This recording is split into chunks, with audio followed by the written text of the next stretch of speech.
Hello everyone, how are you all doing? In this video, we are going to talk about the iOS 14.8 on the iPhone 11 Pro Max and why it is important for you guys to update to this firmware. Well, there is two major things that Apple have done in this update.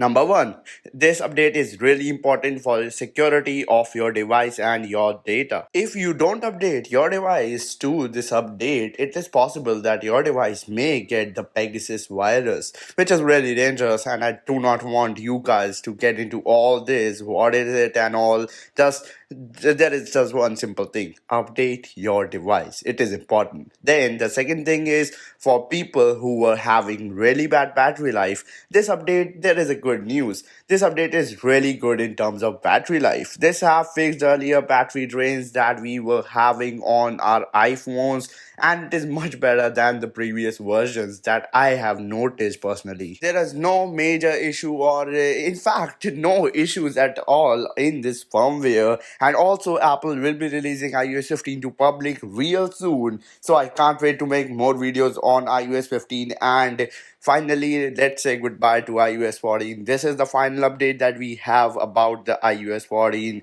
If you want to stay on iOS 14, just update your iPhone to iOS 14.8. Don't worry about jailbreaking or anything. You will be able to jailbreak in future. Privacy is real important, and the Pegasus virus is dangerous. Except for that, the performance, the responsiveness, and everything seems to be really amazing in this update. I have little to no issues on this update. Obviously, this is the last iOS 14 update, so this is really stable. At the same time, I have not have any app crashes or any compatibility issues with any type of apps, rather it is banking apps, games, or whatever. I have not had any issues on this firmware. It is completely safe to install your device on this firmware. Don't worry, install it, and be sure to subscribe because I don't want you guys to get into trouble by updating to a firmware that is